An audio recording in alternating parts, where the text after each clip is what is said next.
Hi, Philip. Hi, Jakob. All right. We don't know how long this will take because we're boarding in 10-15 minutes. Yeah, so this is going to be a short one, but welcome back to another episode. I'm here with Jakob Semajer-Garic, or Jakob 17B. Exactly. He's been in the podcast before. He, with Mata Hayagos, we're talking about different styles and stuff like that. That's 3 years ago or something. Yeah, I don't do this frequently enough. Yeah. So right now we're at Amsterdam Airport. We are flying to LA in about half an hour or so. So this is going to be brief, but we're going to talk a little bit about like freestyle memories because we are about to create some. That's right. You and me, we've traveled a lot. Not a lot. Not alone together. No, but we've been in groups together, traveling, yeah. And that has been nice. How do you see like your memories as a freestyler, like with freestylers, compared to your memories without freestylers? You know, is there a big difference for you? Of course. Because the cool thing about the community is that you can be so spontaneous about everything. I mean, you can go wherever. And when did we book this flight? Like 5 days ago, 4 days ago. Yeah. So I mean, yeah. I was just asking you, what are you up to next weekend? And you're like, maybe going to LA.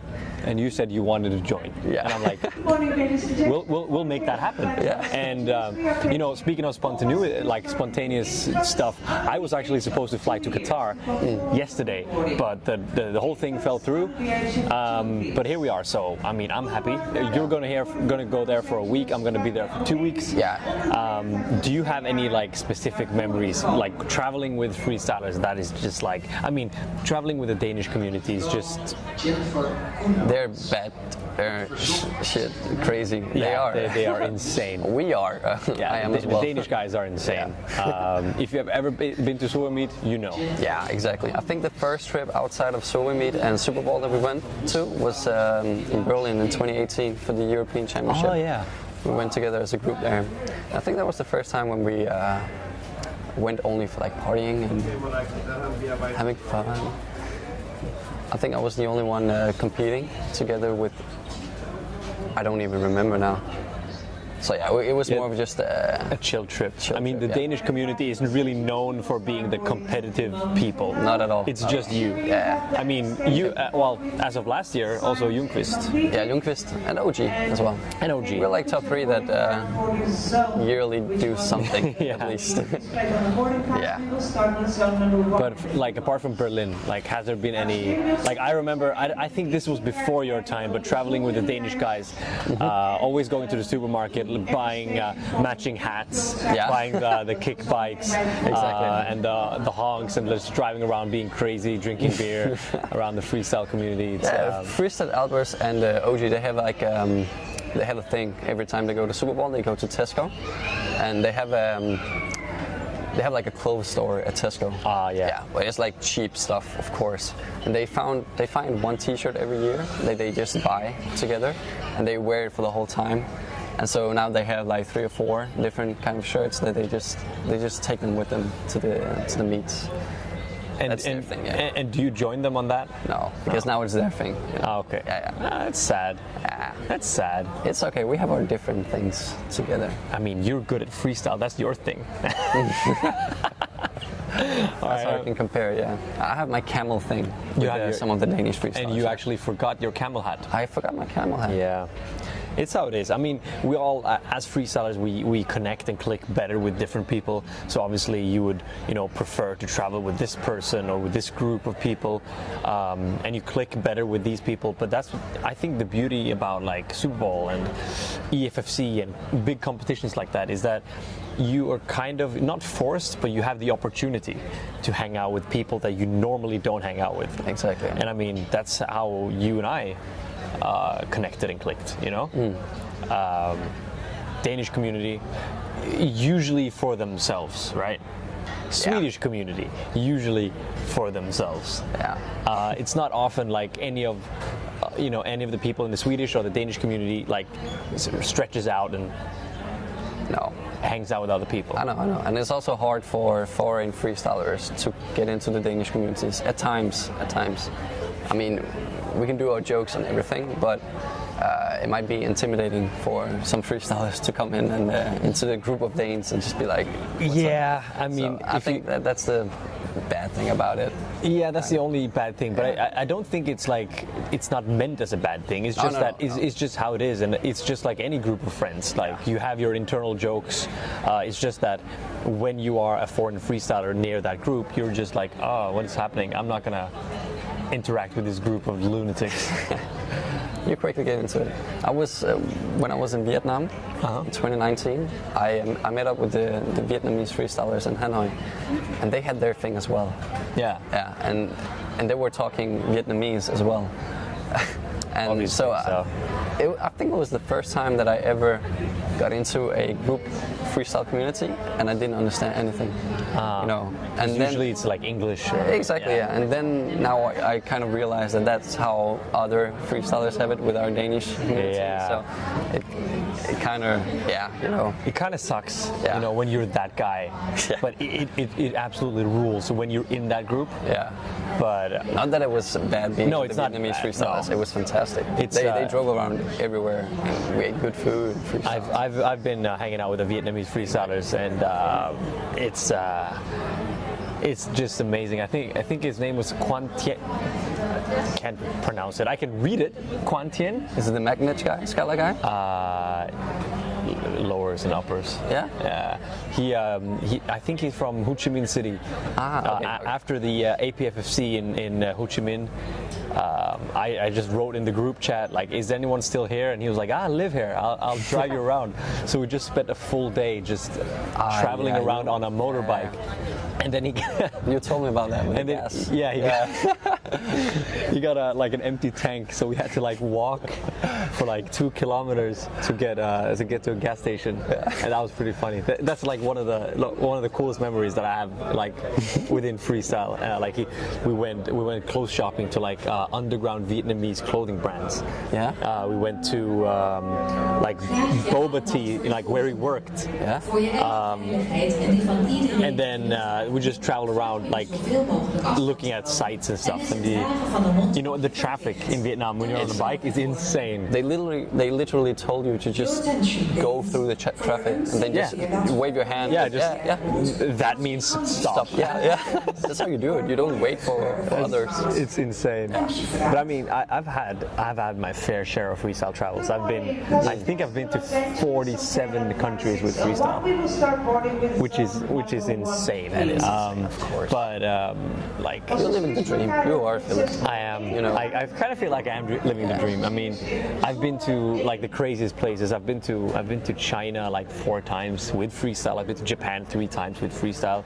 I've been to Nigeria. Nigeria was so cool. Yeah. We never saw anything because we weren't allowed to leave the hotel or the venue. Mm-hmm. I've been to Syria with freestyle. Yeah.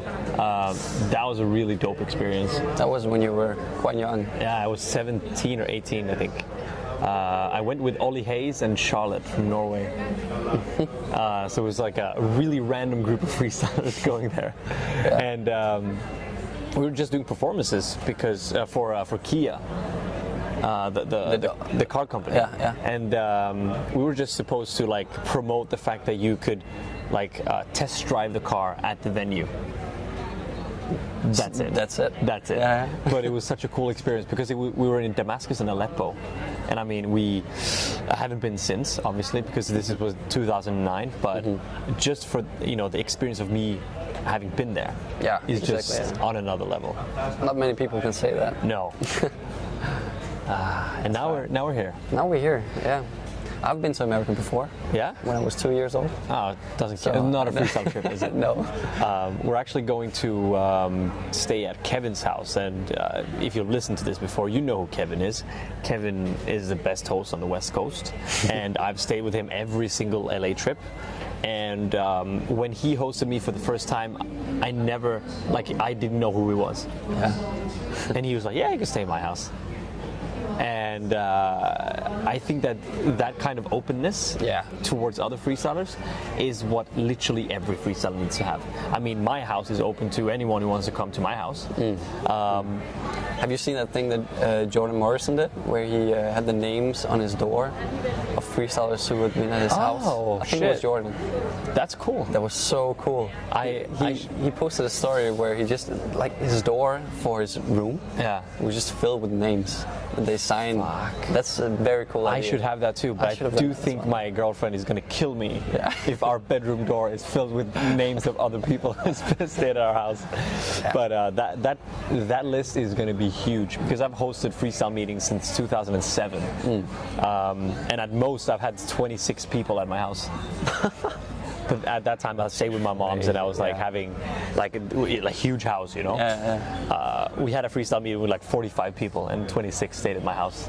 It was crazy. And the smell of the main room after 5 days, Jesus. I can imagine. Yeah. And it wasn't enough having 3 showers. I'll tell you that. You had 3, but that wasn't enough. No, of course not. No, it was the 26 people. Yeah, that's crazy. We the first meeting ever at my house, my parents' house. We were 12, I think, but we only had 1 shower. Yeah. Now they have 2. But, there's a musky scent, or a freestyle scent. Yeah. I think we're boarding. Zone 1 and 2. What zone are we? Do you know? No, but. People are waiting in a line. Yeah, it's fine. It's fine. It's not they're gonna wait for us. People are gonna stare at us talking to a camera, and we're gonna bring the camera in. Yeah. We can also continue on the flight while boarding. That is the ultimate douchebag vlogger move. Yeah. No, we're gonna do different stuff on the plane, obviously. They have drinks. So, speaking of which, it's actually like 9 in the morning. Yeah, it's worth mentioning. Yeah. And we have an 11-hour flight ahead of us. I was really close to being late. Yeah, you were late. At the Copenhagen airport. Yeah. Like half an hour. I was really. So the thing is, I just changed my phone yesterday. So, like in Sweden, you have like something called bank ID and like your internet bank and everything, like the way you reach your internet bank, basically, and all the apps that are on my phone. I almost forgot my phone, like the old phone, and I haven't transferred. You can't transfer just on the same day. You have to go to the bank and change everything. And I almost forgot my phone, which means that I wouldn't have like almost any money at all. And I was like, I told the cab, I had to take a cab because it was too early in the morning. So I was like, maybe I forgot something at home. I need to check my backpack. But if I forgot it, can you drive me back home and then drop me off at the central station again? He was like, yeah, sure, it's fine. And I checked my bag, and he was like a little bit happy because it's like, I can make more money. And then I found it in the backpack. I was like, it's fine, you don't have to. Sad face. Yeah. He was gonna make bank that day. Yeah, he would have definitely. It was like 3 a.m. It's crazy that you check everything at the last. I was also like at the metro. Yeah. Then I checked if it was my passport I was having or not my girlfriend's. That's when I checked. Oh, that would suck. That would be so. Have you ever forgotten your passport? No. I forgot my passport once. I was going to Amsterdam actually for the Amsterdam meeting in 2010, I think. And I traveled, and I usually you can travel with like an ID card. Yeah. But it has to be a national ID or a driver's license. This was before, you know. You don't have a driver's license. I don't have a driver's license. Shame on me. Yeah. But also, this was when I was not 18, I think. But the big issue is that the identification that I have is not valid for travel. So I was like, yeah, it's fine. And then I arrive at the airport. It's like, yeah, you can't. So you didn't go at all? I booked a new flight the next day. So I went back home, or booked a new flight, and it was like 500 euros round trip to Amsterdam. Wow. But I really wanted to go. So it was worth it. Yeah, that's crazy. I remember when I was in Asia as well. It was in the Philippines. Yeah, it was in the Philippines. And I was traveling with a group. And we were at one hostel, and our group, the rest of the group, they had to leave the day before, my girlfriend and I, so we were staying in the hostel. And one person from the group, she forgot her passport at the hostel, and they were actually flying domestic, from one island to another. And that was so stressful. Stressful. especially when you're like at the other side of the globe. Yeah. So we sent like a picture of her passport, and we were talking with the staff on the phone that like it's Did it her, work? and we have it. Yeah, it actually worked. Shit. We didn't believe that, and she actually got her passport like a week later when we met the group again. So she didn't have her like passport if anything happened. Just or- don't leave your it was passport. So stressful. Don't leave without your passport. Everything is funny in retrospective, you know. It is. So, of I course, mean, you laugh about it now. But, I'm gonna have one last anecdote here before we board the flight. But Go on. after a freestyle competition in China, I forgot where it was, like when it was. But me and Vilo went out drinking 2 days after the competition. We stayed for 3 days. okay, that's nice. But we went out drinking on the last day before the flight, and we didn't check when the flight was. We didn't set out to go out drinking. We trained, and then we went for a few beers. A few beers became more beers. Escalated. Yeah. And then we took a taxi back, and we were pretty drunk, but we had it all under control. We packed our stuff, went to the airport. We were not flying together though. So when we arrived at the airport, I realized that I'm in the wrong terminal. He's at the right terminal, but I'm in the wrong terminal. Yeah. So I have to circle back, but I missed my flight. He makes his flight, flies to Amsterdam, but his flight is cancelled. So from Amsterdam. Yeah. So he stays in a hotel in Amsterdam. And me, I have to stay for 26 hours in Beijing airport. And I had to pay 1,200 euros for a one-way ticket from Beijing to Copenhagen. Wow. And at that time, it was miserable as fuck. But now, it's a little bit funny. That's why you don't go out drinking before your fight. But we, again, us Danes, we do it. Like every Super Bowl, we go directly from the after party. We sleep like half an hour, and then we. And there are some of you Danish guys that's taken the bus on at That's night. the best thing ever. No. It's Flixbus, 13 hours from Prague to Copenhagen. Oh, it's a dream, man. Especially when you're upstairs. It's a double decker, and you have like up front, and you just have a whole view. I wouldn't even do it if I got paid for it. That's The funny thing is that flights are less. yeah, I know. They're cheaper. Yeah, or like Almost the same. almost the same. And it's All right. you do it for the experience. Of course you do. The We're experience. hardcore is Crazy as fuck. Yeah. All right. Yeah. That's it for now. Just a real little chat on the airport with Jakob Semajer-Garic. Philip Arrengetsan. Boarding passenger seated in zone number That's our cue, and I will see you in the next one. Yeah. Peace. One pack. See you.